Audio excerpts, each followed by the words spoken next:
Varicose veins కి సరైన చికిత్స కోసం సంప్రదించండి Avis hospital. Welcome to our channel. ఈ రోజు మనతో పాటు రమ్మగారు ఉన్నారు. నమస్తే రమ్మగారు. నమస్తే జయ. రమ్మగారు, కాశీ మజిలీ కథ ఒకటి. గత ఎపిసోడ్లో మనం ఏం మాట్లాడుకున్నామంటే వసంతుడి వరకు మాట్లాడుకున్నాము. ఆ అమ్మాయిని ముసలావిడ రాజు దగ్గరికి తీసుకెళ్లిపోయింది. పాపం ఇతను మాత్రం ఉండిపోయాడు. సరే, మిగతా ఫ్రెండ్స్ అందరూ ఐదుగురు కలుసుకోవాలి కదా. కలుసుకుని తన దగ్గరికి వచ్చి తనని విడిపిస్తారు అని భావించింది ఆ అమ్మాయి. అంతవరకు విన్నాం కదా. మరి ఆ మిగతా నలుగురు వారి పరిస్థితి ఏంటి? వాళ్ళలో ఒకరి గురించి అంటే మళ్ళీ తర్వాత మధ్యాహ్నపు మజిలీ ఒకటి, రాత్రి మజిలీ ఒకటి ఉంటుంది వీళ్ళది. మధ్యాహ్నపు మజిలీ చిన్న మజిలీ, కొంచెం అన్నం వండుకుని తినడం కోసం, ఏదో వండుకుని తినాలి కదా. రాత్రి మజిలీ పడుకునే మజిలీ, ఎక్కువ పెద్ద మజిలీ కదా, రాత్రి అంతా పడుకుంటారు ఎక్కడో చోట. కాబట్టి మధ్యాహ్నపు మజిలీలో కూడా కొంత కథ చెప్పుకుంటూ ఉంటారు.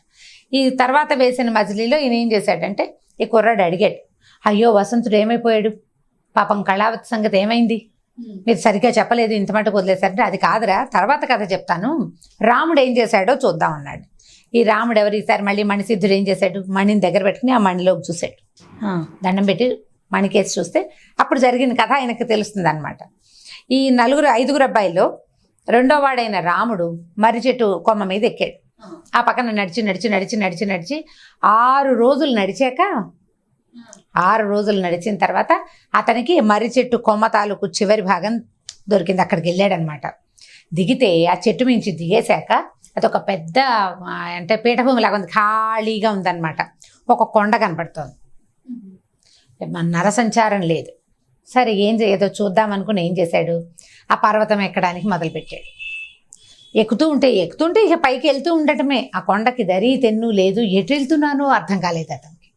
సరే ఏమనుకున్నాడు, ఇది లాభం లేదు, ఏం చేస్తాను, నేను నడిచి మళ్ళీ ఆ కొమ్మ ఎక్కి ఎక్కడికైనా వెళ్దాం, లేదా వెనక్కి వెళ్ళిపోదాం, ఇక్కడ ఏం లేదు, చెట్టు కొమ్మ పట్టుకుని వచ్చాడు కదా, ఏమీ లేనప్పుడు ఇక్కడ చూడడం ఎందుకు, మనుషులు ఎలాగూ లేరు, ఇక్కడేమీ చెట్టు చేమా తప్పిస్తే ఏమీ వింత విశేషం విడ్డూరం ఏమీ లేవు. వెనక్కి తిరిగి వస్తుంటే అతనికి కానీ అప్పటికి ఏమర్థమైందంటే, కొండ కొమ్మ దాకా వెళ్ళిపోయాడు, అసలు ఎటు దిగాలి ఏమవ్వాలో కూడా తెలియటల. సరే ఏమనుకున్నాడు, వెనక్కి తిరిగిపోయాడు. అటు దిగల, వెనక్కి దిగాడనమాట. మళ్ళీ ఎటెక్కాడో అటు దిగడానికి ప్రయత్నం చేశాడు. మళ్ళీ వెనక్కి వచ్చాడు. వెనక్కి వద్దాం అనుకుంటున్నాడు కానీ అతను వెళ్ళగలిగాడు. మనం కొండ ఎక్కేటప్పుడు ఎట్లాగొట్లా పైకి ఎక్కుతాము, మనం వచ్చిన దారిలోనే వస్తామని గ్యారంటీ లేదు, ఎటోడు పోతాం. ఈసారి వచ్చిన దాంట్లో ఒక గుహలాగా కనపడింది. సరే ఏమనుకున్నాడు, గుహలో ఎవరున్నారో చూద్దామంటే ఆ గుహ లోపలికి వెళ్తే గుహ కూడా ఇట్లా మూసుకుపోయినట్టుంది. లోపలికి వెళ్ళగా ఎందుకు వచ్చానరా నేను, బుద్ధిహీనుణ్ణి, ఎలాగోలాగా మళ్ళీ మర్రి చెట్టు దగ్గరికి వెళ్ళిపోదామని ఇక ఏం చేయాలో తెలియలేదనమాట. లోపలికి వెళ్ళేసరికల్లా చీకటికి అయిపోయిన గుహలో చిన్న వెలుతురు కనపడుతుంది. ఆ వెలుతురు వైపుకి మెల్లిగా జరుగుతూ వెళ్ళేసరికల్లా ఆ వెలుతురు దగ్గర ఒక ఆయన తపస్సు చేసుకుంటూ కనిపించాడు. తపస్సు చేసుకుంటూ అమ్మయ్య ఒక మనిషి కనపడ్డాడు కదా, ఇన్ని రోజులు అయిపోయింది. సరే అక్కడే దండం పెట్టి అక్కడ కూర్చున్నాడు. కాసేపు అయ్యాక ఆయన కళ్ళు తెచ్చాడు. ఎవడరా నువ్వు అని. అప్పుడు ఈ కుర్రాడు, మేము ఇలా ఫలానా రాజుగారి అబ్బాయిలు అండి, మేము రాజుగారి ఆస్థానంలో మంత్రి గారి అబ్బాయిని మేమంతా కలిసి వచ్చాం, ఓ మర్రి చెట్టు కనపడింది, అది ఎక్కాం, దానితోటి నేను ఇలా వచ్చాను, కొండ ఎక్కాను, దిగటానికి మార్గం దొరకలేదు, కిందకి ఏదో ఒక పక్కకని దిగుతుంటే ఈ గుహలోకి వచ్చాను అని అనేసరికల్లా ఆయన అన్నాడు, ఇవాళ 12 సంవత్సరాలకు ఒక్కసారి కళ్ళు తెరుస్తాను నేను, 12 ఏళ్ళకి ఒకసారే చూస్తాట ఆయన. ఈ 12 ఏళ్ళకి ఒకసారిలో ఇవాళ ఒకసారి అయ్యింది, లేకపోతే నా కోపానికి నువ్వు నన్ను పిలిచినా మాట్లాడించినా నాకు వచ్చిన కోపానికి నీకు శాపం దొరికేదిరా నాయన, నువ్వు అదృష్టవంతుడివి, నీ టైం బాగుంది అని చెప్పి ఏమన్నాడు అంటే, నీకేం కావాలో చెప్పన్నాడు. ఏమన్నాడు, అప్పటికప్పుడు ఏముంది వీడి మనసులో, ఈ కొండకు మొదలు ఎక్కడుందో అక్కడికి వెళ్ళిపోవాలి ముందు అడిగాడు. అడిగిన మరుక్షణం ఢామని వచ్చేసాడు. అయ్యో మర్రి చెట్టు మొదలు అడిగితే బాగుండేది, తెలివి తక్కువగా ఇది అడిగాను, ఏం చేయటం. సరే ఏం చేశాడు, ఈసారి కొండ ఎక్కకూడదు, కొండెక్కి దిగేశాడు కదా, ఓ పక్కకి నడవడం మొదలుపెట్టాడు. నడుచుకుంటూ వెళ్ళేసరికల్లా ఏమైంది, పెద్ద పెద్ద చెట్లు ఏవో కనపడ్డాయి. సరే ఏవో పళ్ళు కాయలు కనపడుతున్నాయి. ఆ కాయలు కోస్తూ తిన్నాడు. ఓ చెట్టు కింద పడుకున్నాడు. ఇంకా అడవిలాగా ఉంది, అంతా ఖాళీగా ఉంది కదా. ఆ చెట్టు మీద గండభేరుండ పక్షులు ఉన్నాయి, పెద్ద పెద్ద గద్దలు అనమాట. గండభేరుండం అంటే అదేదో విచిత్రమైన జాతను మనకి జానపద కథలో గండభేరుండం అని రాస్తారు. అంటే ఏమిటో ఈ గద్దల్లోనే బాగా పెద్ద జాతి అయ్యి ఉంటుంది, పెద్దగా ఉంటాయన్నమాట అవి. అయితే రెండు జోడు మాట్లాడుకుంటున్నాయి. వీళ్ళు చదువుకునే రోజుల్లో పిల్లలకి రకరకాల విద్యలు పట్టుబడ్డాయి. పక్షుల భాషని అర్థం చేసుకునే తెలివితేటలు ఉన్నాయి వీడికి. ఓహో. వింటే ఏం అర్థమైంది, ఈ సమీపంలో ఏదో ఒక నగరం ఉంది, ఆ నగరంలో ఉన్న రాజుగారి కూతురికి కళ్ళ జబ్బు వచ్చింది. పిల్ల భలే అందగత్తే, కానీ దాని కళ్ళు కనపడవు, కళ్ళు పోయినాయి సడన్గా. ఆ కళ్ళకి ఒక ప్రత్యేకమైన మందు ఉంది, అది ఎక్కడా దొరకదు. దాని పేరు పసికాష్టం. ఒక చెట్టు, ఒక పుల్లలన్నమాట. అవి అడవుల్లోనే దొరుకుతాయి. ఆ కాష్టము గద్ద తాలూకు గూట్లో ఉంటేనే దానికి ఆ పవర్ వస్తుంది. ఆ కాష్టం దీని దగ్గర ఉంది, ఈ గూట్లో ఉంది. ఇప్పుడు మన గూట్లో ఉన్న పసికాష్టాన్ని కనుక అరగదీసి ఆ పిల్ల కళ్ళకి రాస్తే దానికి కళ్ళు వస్తాయి. ఎవడు చేస్తాడు? ఇది వరకు రాజుగారు రోజు పక్షులకు ఆహారం అని రాజు కూతురు బోల్డని పోసేవాళ్ళు. ఇప్పుడు ఆ కూతురికి బాగుండకపోవడంతో పిల్ల రావట్లేదు, తండ్రి రావట్లేదు, లేకపోతే మనకు బోల్డ్ ఆహారం దొరికేది అని చెప్పుకుంటున్నాయి. వీడంతా విని ఏం చేశాడు, సరే చూద్దామని పొద్దున్నే గండభైరుండ పక్షులు ఆహారానికి వెళ్ళిపోతాయి. గండభైరుండాల పిల్లలు ఇంతంత ఉంటాయి, పెద్ద పెద్ద గుడ్లు పెడతాయి. అవి ఆహారం కోసం వెళ్ళిపోయినాయి పక్షులు రెండు. ఇతను మెల్లిగా చెట్టెక్కి ఆ ఉన్న వాటిలలో జాగ్రత్తగా చూసి ఆ పసి కష్టాన్ని గుర్తుపట్టాడు. వీళ్ళ కొంచెం కాస్త వైద్యాలు అవి తెలిసిన వాళ్ళే వీళ్ళంతా. ఆ పుల్ల తీసుకున్నాడు, తీసుకుని చొక్కా దట్టిలో పెట్టుకుని వెళ్ళాడు. నడిచి నడిచి నడిచి మొత్తానికి నగరాన్ని చేరాడు. ఆ నగరం బయట ఉన్న రాజభట్లకి ఏం చెప్పాడంటే, రాజుగారి అమ్మాయికి కళ్ళు జబ్బు వచ్చిందట కదా, అడవిలో ఎవరో స్వాములు వారు చెప్పారు, ఒక మూలిక పేరు, నేను ఆ మందు చేస్తానన్నాడు. సరే వాళ్ళు ఎంతమందికో ప్రయత్నం అవకాశం ఇచ్చి చూశారు, ఆ పిల్ల కళ్ళు మాత్రం రాలేదు. సరే రాజుగారి దగ్గరికి తీసుకెళ్లారు. రాజు విసిగిపోయాడు అప్పటికైనా, పిల్ల కళ్ళు లేకపోతే పీడపోయి ఈ గోలు ఎవడు పడతాడు, పూట ఎవడో ఒకడు వస్తాడు, వాడిని సన్మానించడం, వాడిని సంభావించడం, వాడిని తీసుకుపోవటం, ఏదో చేయటం. కొంతమంది ఇచ్చిన మంది ఆ పిల్లకి సూట్ కాదు పాపం. నానా బాధలుగా ఉరి బాధలు, పిల్లల అనారోగ్యాలు మహాబాధిస్తాయి పాపం. రాజుగారు కానీ వచ్చిన కుర్రాడు వీడి స్ఫురద్రూపి, చక్కగా మాట తీరు బాగుంది. సరే చూద్దాం ఏ పుట్టలో ఏ పాముందోనని ఈ కుర్రాడిని లోపలి తీసుకెళ్ళారు. వీడేం చేశాడంటే, ఆ పసికాష్టం తెచ్చాడు కదా, దాన్ని బాగా అరగదీసి ఆ లేపనని అమ్మాయి కళ్ళకి రాశాడు. ఒక 2-3 గంటల తర్వాత అది బాగా ఎండి డ్రై అవ్వగానే ఆ పిల్ల కళ్ళు తెరుచుకుపోయింది. కళ్ళు తెరవగానే మొట్టమొదట అది కంటికి రాసిన కుర్రాడే కనపడ్డాడు దానికి ఎదురుకుంటూ. కళ్ళు కనపడుతున్నాయి, కన్ను తెరిపిళ్ళు పడేసరికల్లా రాజు వాళ్ళు అందరూ సంతోషించారు. నాన్న, నా కళ్ళు తెప్పించిన వాడికి ఏమి ఇస్తావు నువ్వంటే, అర్ధరాజ్యం ఇచ్చేస్తానమ్మా అన్నట్టు వాళ్ళ నాన్న. రాజ్యంతో పాటు నన్ను కూడా ఇచ్చేయి నాన్న అని చెప్పి, రాజ్యంతో పాటు నన్ను కూడా ఇచ్చి, అసలు ఇతను రాకపోతే నేను చూడగలిగేదాన్నే కాదు అంటే, సరే ఏ ఊరు ఏమిటి కనుక్కున్నారు. ఫలానా ఊరి మంత్రి గారు అబ్బాయి. సరే బాగుంది కదా, మంచి మాటే. సరే ఆ అమ్మాయి పేరు పద్మగంధి, రాజుగారి అమ్మాయి పేరు. సరే పెళ్లి చేశారు. చక్కగా భార్యతో హాయిగా కులాసాగా ఉన్నాడు. ఒక 4-5 నెలలు, 2-3 నెలలు గడిచినాయి అనుకో. అంతకుముందు అక్కడ పర్వతం ఎక్కడానికి 1 నెల పట్టింది ఇంచుమించుగా, ఓ 20 రోజులు పట్టింది అనుకో. ఎక్కి దిగి అంతా నానా బాధ పడ్డాడు కదా. ఇక్కడ ఒక 4-5 నెలలు గడిచిపోయింది. గడిచాక ఏమన్నాడు, ఇన్నాళ్ళు అయింది, నా ఫ్రెండ్స్ అంతా ఏమైపోయారో, చెట్టు దగ్గరికి ఎవడో ఒకడు వచ్చుంటాడు, ఎవరు రాపితే సాంబుడినైనా చూసొస్తాను, నేను వెళ్ళొస్తానని చెప్పాడు. సరే భార్య సరేనంది, ఏముంది రాజుగారు ఎక్కడికైనా వెళ్ళటం సహజమే కదా. సరే ఒప్పుకుంది. ఓ గుర్రం వేసుకున్నాడు, కత్తి డాలు పుచ్చుకుని పోయాడు. బయలుదేరితే ఏమైంది, సేఫ్గా అయిపోతే కథ ఏముంటుంది ఇంకా. అదే చూస్తున్నా ఏంటి ట్విస్ట్ ఇక్కడ అని. సేఫ్గా అయిపోలేదు, వెనక్కి వస్తున్నాడు. ఎక్కడికి వెళ్ళాలి ఇతను, ఏ ప్రాంతంలో అయితే మర్రి చెట్టు ఎడ్జ్ ఆగిందో అక్కడికి రావాలన్నమాట. వాళ్ళు మొదట గుర్రం వేసుకుని వాళ్ళ దగ్గర గుర్రాలు ఉన్నాయి. గుర్రాలకి కాపలాగా సాంబుడిని పెట్టారు.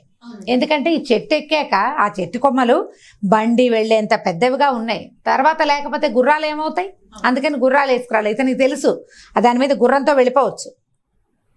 నడిచి వచ్చాడు కదా, ఆ దారి ఎంత ఉందో అతనికి బాగా తెలుసు కాబట్టి గుర్రంతోనే వెళ్ళిపోదాం, తొందరగా వెళ్ళిపోతాను అనుకున్నాడు.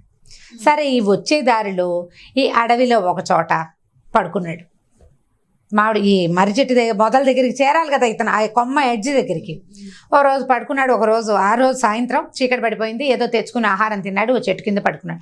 అడవుల్లో ప్రయాణాలు చెయ్యరు, రాత్రిళ్ళు పడుకుంటారు ఎక్కడో చోట చూసుకుని. గుర్రాన్ని ఓ చోట కట్టేసి అనువుగా క్రూర జంతువులు అవి ఉంటే వాటి వాసన, అవి తిరిగిన ప్రాంతాలు తెలుస్తూనే ఉంటాయి. సాతు జంతువులు ఏవో ఉన్నాయి, పర్వాలేదనుకున్నాడు. గుర్రం వదిలేశాడు, పడుకున్నాడు. పడుకునేసరికల్లా ఒక సింహం వచ్చి ఈ గుర్రాన్ని పట్టేసింది. ఇతను తెలుసుకోలేకపోయాడు, అది ఎక్కడో ఆహారం కోసం తిరుగుతూ ఈ గుర్రపు సకిలింపు విని ఇక్కడికి వచ్చేసింది. ఇక దానికోసం కిందకి దిగాడు, కానీ ఏం చేస్తాడు, గుర్రాన్ని తినేసేసింది. ఇక ఏం చేయాలో తెలియలేదు. అటు ఇటు చూస్తే ఎవరు ఏం సహాయం చేస్తారు. అసలు నిరాయుధుడిగా ఉండిపోయాడు అనమాట. పైనుంచి కత్తి విసిరేశాడు. ఆ కత్తి కాస్త కింద, అంటే సింహం మీద పడుతుందని విసిరాడు. ఆ కత్తి కాస్త ముక్కైపోయింది, విరిగిపోయింది. కత్తి లేదు, గుర్రము లేదు. ఇప్పుడు అక్కడ దాకా చేరాలంటే ఇతను ఎంత నడవాలి? గుర్రం మీద రైమని వచ్చేసేవాడు. ఇక నడవటం మొదలు పెడితే ఈ వచ్చే దారి, అతను వచ్చేటప్పుడు ధోరణి వేరు, మళ్ళీ వెనక్కి వచ్చే ధోరణి వేరు. ఈసారి అడవిలో ఒక చిన్న చండికాలయం, ఒక అమ్మవారి దేవాలయం కనపడింది. అక్కడి నుంచి ఎవరో ఇద్దరు మాట్లాడుకుంటున్నారు. చూశాడు. అక్కడ చూస్తే ఇద్దరు, ఒక పిల్లని కట్టేసి వచ్చారు. ఒక పిల్ల ఎవరో మూతి ముక్కు కట్టేశారు, మొహం బాగా తెలియట్లా, కాస్త వయసులో ఉన్న అమ్మాయిలాగా కనపడుతోంది. కట్టేశారు. వీళ్ళిద్దరూ ఎట్లా ఉన్నారంటే కాటుకని కొండలు చేసినట్టుగా ఉన్నారు. ఇద్దరు పెద్ద పెద్ద ఆజానుబాహులైన ఇద్దరు దొంగలు. వాళ్ళు ఏం చేస్తున్నారంటే ఓ చిన్న మంత్రవాదితనం ఏదో చేస్తున్నారు. ఇప్పటికీ 99 మంది ఆడపిల్లల్ని ఆ చండికకి బలిచ్చారు ఏదో శక్తి కోసం. ఇది 100వ ఆడపిల్ల. ఇప్పటిదాకా ఇచ్చిన ఆడపిల్లలందరూ దేశవాళీ పిల్లలు. ఈ పిల్ల రాజకుమార్తె. పిల్ల చాలా అందంగా ఉంది. ఇది నాకు సొంతం అంటే నాకు సొంతం అని పోట్లాడుకుంటున్నారు. పోట్లాడుకునేసరికల్లా వీడు ఏం చేశాడు, ఇతను తెలిసిపోయింది ఇతనికి ఇక్కడ ఏదో జరుగుతుందని. అక్కడి నుంచి మెల్లిగా ఇటు వచ్చి చూశాడు. ఆ అమ్మాయి మూతి ముక్కు గుడ్డ తీస్తే పిల్ల మహా అందంగా ఉంది, రాజకుమార్తె అని అర్థమైంది కదా. అక్కడి నుంచి ఏం చేశాడంటే వాళ్ళు మాట్లాడుకుంటుండగా ఇతను చండికాలయం లోపలికి వెళ్ళి అమ్మవారి దగ్గర చేతిలో కత్తి శూలం ఉంటాయి కదా, ఒక కత్తి అలాగా తీసుకుని బయటకు వచ్చి వీళ్ళిద్దరి మీద పడ్డాడు. అమ్మవారికి బలి ఇవ్వడానికి వచ్చిన పడుచుని అనుభవించాలని చూస్తే ఎట్లాగరా, ఇది చేయాల్సిన పనేనా అని ఇద్దరి మీద పడ్డాడు. కత్తి లేకపోతే ఒక రకంగా ఉండేది, కత్తి దొరికింది కదా. ఇక వాళ్ళిద్దరూ బతుకు జీవుడా అని పారిపోయారు. ఓ చిన్న ఫైట్ జరిగి వాళ్ళిద్దరు వెళ్ళిపోయారు. ఇతను ఏం చేశాడు, లోపలికి వచ్చి మళ్ళీ ఈ అమ్మాయి ముందున్న కట్లు అవి బొడదీశాడు. ఎవరమ్మాయి ఇవి ఏమిటి అని అడిగితే ఆ అమ్మాయి ఏం చేశాడు, కనకప్రభ ఆ పిల్ల పేర్లు ఎంత బాగున్నాయి చూడు. ఈ అమ్మాయి ఏం చెప్పిందంటే, నేను ఎక్కడో పరాయిదాన్ని కాదు, పద్మగంధి తాలూకు పిన్ని కూతుర్ని. దీనికి రెండో పక్కనే మా రాజ్యం ఉంది. మా పద్మగంధిని నువ్వు పెళ్లి చేసుకున్నావని, కంటికి మందు రాసావని అవన్నీ మాకు తెలిసినవే. వీళ్ళు దానికోసమే ప్రయత్నించారు, పద్మగంధి కోసమే. దానికి పెళ్ళి అయిపోయింది కాబట్టి నా దగ్గరికి వచ్చి నన్ను తీసుకొచ్చేసారు. ఉద్యానవనంలో నేను ఆడుకుంటుండగా లాక్కొచ్చేసారు. మా నాన్న వాళ్ళు కూడా వెతుకుతూ ఉంటారు, కాకపోతే ఏ దారిలో తెచ్చారో మా ఇంటికి ఎలా వెళ్ళాలో నాకు తెలీదు అని చెప్పింది. చెప్పేసరికల్లా సరే అమ్మాయిని బయటికి తీసుకొచ్చాడు. అమ్మాయి ఏంది, ఇప్పుడు నువ్వు నా ప్రాణాలు రక్షించావు, నువ్వు కనుక రాకపోతే వీళ్ళని చంపేసి ఉండేవాళ్ళు, ఇంకోటి కూడా ఏదైనా చేసే ఉండేవాళ్ళు. కాబట్టి నువ్వే నా భర్తవి, పద్మగంధితో పాటు నన్ను కూడా పెళ్లి చేసుకోమని. ఆ చండికాదేవి దగ్గరే ఉన్నదే పసుపుకు పట్టు అమ్మాయికి పెట్టి, దాని భార్య ఇప్పుడు ఇతనితో పాటు ఉన్న పిల్ల భార్య అయిందనుకో ఏ సమస్య ఉండదు. సరే ఇద్దరు బయలుదేరారు. మరి వెళ్ళాలి ఎక్కడో చోటికి. అయితే అమ్మాయి ఇంటికి వెళ్ళాలి, లేకపోతే మర్రి చెట్టు మొదలకి వెళ్ళాలి, లేకపోతే మామగారి ఇంటికైనా వెళ్ళాలి కదా. బయటకు వచ్చారు. వచ్చిన తర్వాత అలా నడుచుకుంటూ వెళ్తుంటే ఏమనుకున్నారంటే, ఆటవికుల గూడెం ఒకటి తగిలింది వాళ్ళకి దారిలో. సరే వెళ్ళి ఈ గూడెంలోకి వాళ్ళ సహాయం తీసుకుందాం అనుకున్నారు. ఈ పిల్ల మహాసౌందర్యవతి అని చెప్పాం కదా. ఇద్దరు చట్టాపట్టాలు వేసుకుని గూడెంలోకి వెళ్ళారు. ఆ గూడెం తాలూకు పెద్దవాడు, వాడికి కొంచెం మంత్రాలు వాడికి మాయలు మంత్రాలు వచ్చు. ఈ పిల్లని చూడంగానే అమ్మా అంతా నోరు తెరుచుకొని చూస్తూ ఉండిపోయాడు. మహాసౌందర్యవతి అయిన ఆ పిల్లని చూసేసరికి వాడికి చాలా ఉత్సాహం వచ్చింది. ఏదైనా ప్రయత్నం చేయాలి ఈ అమ్మాయి కోసం. సరే వీళ్ళు ఏం చేశారు, దగ్గరకు వచ్చి చెప్పారు, మాకు గుర్రం పోయింది, 3 దారులు ఉన్నాయి. ఒకటి అమ్మాయి పుట్టిల్లు, రెండోది వీడి అత్తారిల్లు, లేకపోతే మర్రి చెట్టు మొదలు. ఈ 3 ఎక్కడో చోట చేరాలంటే మాకు గుర్రం కావాలి. ఈ రాత్రికి విశ్రాంతి తీసుకుని రేపొద్దున వెళ్ళటానికి మాకు ఏదైనా ఏర్పాటు చేయమని అడిగేసరికల్లా మీరు గుడిసెలో ఉండండి, నేను చెప్తానన్నాడు. ఆ రాత్రికి ఏదో ఆహారం ఇచ్చారు. ఆ గుడిసెలో పడుకుంటే వీడు ఏం చేశాడు, ఒక చిన్న మంత్రం వేసి రాముడిని కుక్కగా మార్చేసాడు. వీడు మంత్రాలు వాడని చెప్పుకున్నాం కదా. రాముడు కుక్క అయిపోయాడు. కుక్క అయిపోయిన తర్వాత ఈ గదిలో ఉన్న కుక్కని బయటికి తీసుకెళ్ళిపోయాడు వాడు. ఆ ఆటవిక పెద్ద బయటికి తీసుకెళ్ళి బయట తాడుతో కట్టేశాడు. లోపలికి వచ్చి ఈ అమ్మాయిని నిద్రలేపాడు.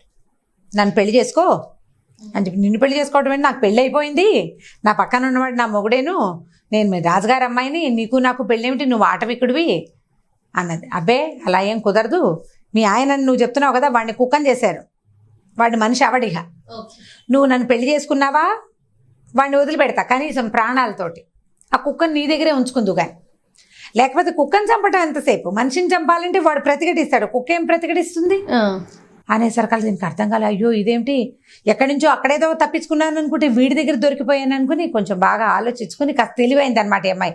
ఆటే భయస్తురాలు కాదు, తిప్పుకుంది ఆలోచన, తిప్పుకొని బాగానే ఉందనుకో, ఇప్పుడు మా ఆయన పీడ వదిలిచ్చేసావు, మరి మీ ఆవిడ పీడో చెప్పు, మీ ఆవిడ ఏమంటుంది?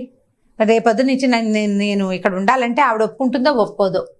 నాకేమో మీ భాష పాడు, మీ వంట తంట ఏమీ రావయ్యే. ఓ పని చేద్దాం, ఏదైనా దగ్గరలో ఉన్న ఇంకో నగరానికి వెళ్ళిపోదాం మన ఇద్దరం, కుక్కను కూడా తీసుకొచ్చేసి దాన్ని ఎందుకు వదిలిపెట్టడం, పెళ్లి చేసుకుంటాను నేను అని చెప్పింది.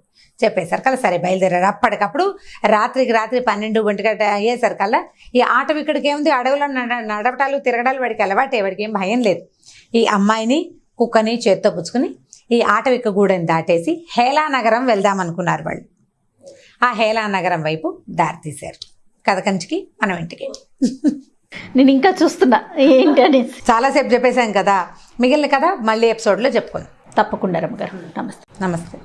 ఈ వీడియో కనుక మీకు నచ్చినట్లయితే లైక్ చేయండి, షేర్ చేయండి. మరిన్ని వీడియోస్ కోసం మా ఛానల్ని సబ్స్క్రైబ్ చేసుకోండి.